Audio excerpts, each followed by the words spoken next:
எனக்கு அருமையானவர்களே, இந்த நாள்லயும் அருமையான ஒரு வசனம் சங்கீதம் 46:1 பார்க்க போகிறோம். தேவன் நமக்கு அடைக்கலமும் பலனும் ஆபத்து காலத்தில் அனுகூலமான துணையுமானவர். ஆம் பிரியமானவர்களே, ஆண்டவர் ஒருவர் தான் நமக்கு உதவி செய்கிறவர். நமக்கு உதவி என்று வரும் பொழுது முதலாவது நாம் யாரையாவது பார்க்கிறோம், இல்லை என்றால் மருத்துவர்களை நாடுகிறோம். நாம் நம்முடைய பணத்தை எல்லாவற்றுக்கும் செலவு செய்கிறோம். கடைசியில் ஆண்டவரிடத்தில் வருகிறோம்.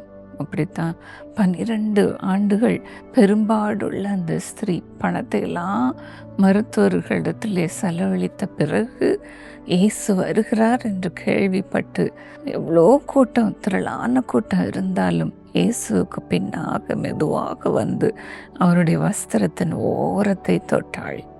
என்ன ஆச்சரியம் பாருங்க! அந்த நிமிஷத்திலே அவள் சொஸ்தமானாள் என்று வேதம் சொல்லுகிறது. லூக்கா 8ஆம் அதிகாரத்தில் இதை நாம் பார்க்கிறோம். ஆம், நமக்கு ஒரு நம்பிக்கை உண்டு பிரியமானவர்களே. பிரச்சனையின் மத்தியில் நமக்கு ஒரு நம்பிக்கை உண்டு. நம்முடைய நம்பிக்கை வீண் போகாது. அவரே நமக்கு அனுகூலமான துணையாக வருகிறார். அவர் இல்லாமல் நம்மால் ஒன்றுமே செய்ய முடியாது. நாம் ஆண்டவரோடு நெருங்கிய தொடர்பு இல்லாமல் இருப்போமானால் அவரால் நமக்கு உதவி செய்யவே முடியாது.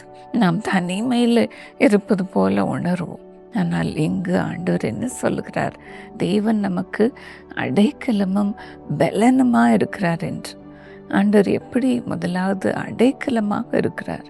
சங்கீதம் 91:15 நாம் பார்க்கும் பொழுது வேதம் சொல்லுகிறது, ஆபத்தில் அவர் நம்மோடு கூட இருந்து நம்மை தப்புவித்து நம்மை கனம் பண்ணுகிறார் என்று. பிரியமானவர்களே, அவரே நமக்கு பாதுகாப்பு. இன்னும் ஏசாயா 43:2 பார்க்கும் பொழுது, தண்ணீர்களை கடக்கும்போது ஆண்டவர் நம்மோடு இருக்கிறார். ஆறுகளை கடக்கும்போது அவைகள் நம்மீது புரளவே முடியாது.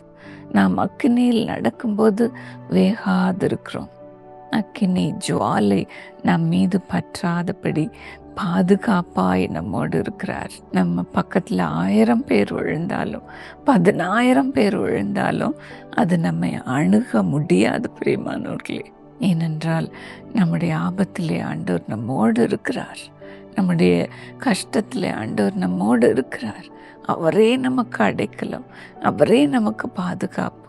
அடுத்தபடியாக அவர் நமக்கு பலனாக இருக்கிறார். நாம் பலவீனமாய் இருக்கும் பொழுது அவர் நமக்கு பூரண பலனை கொடுக்கிறவராக இருக்கிறார்.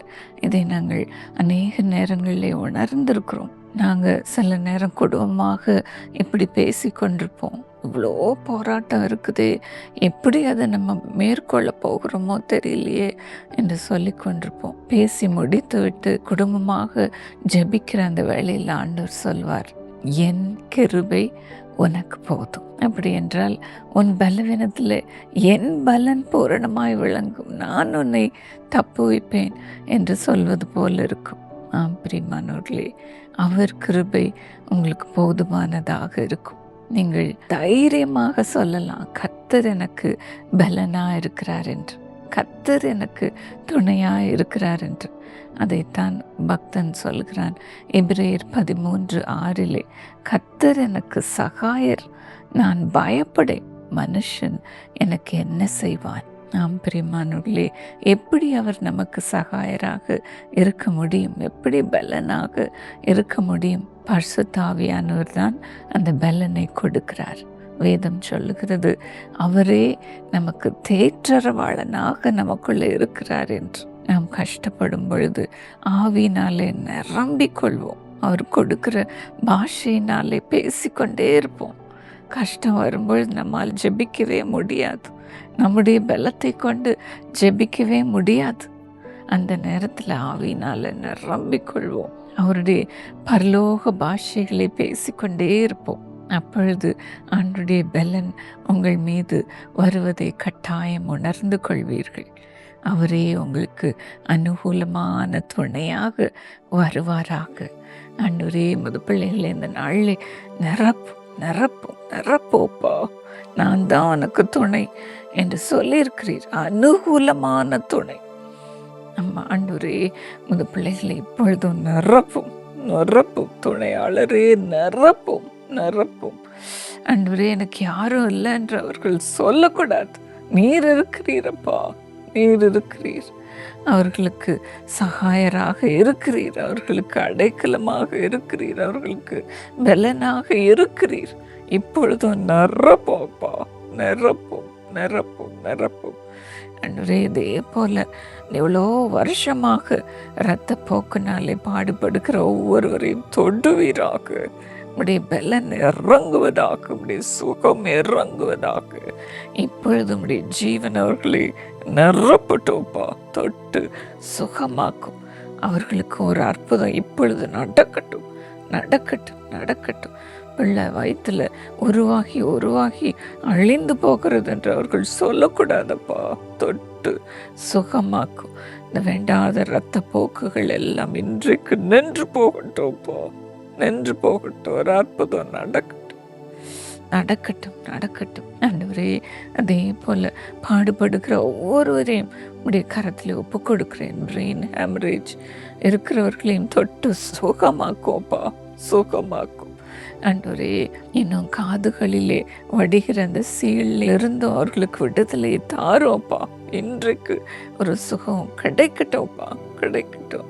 தோலெல்லாம் கிழிந்து போகிறது, ஏனென்று தெரியவில்லை, ரத்தம் வருகிறது என்று சொல்லுகிற நமது பிள்ளைகளை தொட்டு சுகமாக்கும்ப்பா, சுகமாக்கும். எல்லா டெஃபிஷியன்சியும் எடுத்து போடுவோம்ப்பா. தொட்டு சுகமாக்கும், சுகமாக்கும். ஆண்டவரே அவர்களுக்கு காயங்கள் வேண்டாம்ப்பா, புண்கள் வேண்டாம் சுவாமி. ஆண்டவரே தழும்புகள் கூட இல்லாதபடி அவர்களை சுகமாக்கும். எல்லா காயங்களும் ஆறட்டும் அப்பா, ஆறட்டும், ஆறட்டும். புண்கள் ஆறட்டும். நீரே அவர்களுக்கு ஆண்டவரே உதவி செய்யும், சகாயராக உதவி செய்யும். இப்பொழுது சுகமாக்கும்ப்பா, சுகமாக்கும். பரிசுத்த ஆவியானவரின் பலனை அவர்கள் பெற்றுக்கொள்ளட்டும்ப்பா, பெற்றுக்கொள்ளட்டும். ஆண்டவரே இந்த உலகத்திலே அவர்கள் பாதுகாப்பாக இருக்க, மற்றவர்களுக்கு ஆசீர்வாதமாக இருக்க, ஒவ்வொருவரையும் நிரப்பி இருக்கிறதற்காக உமக்கு ஸ்தோத்திரம். இயேசுவின் நாமத்தில் ஆமென்.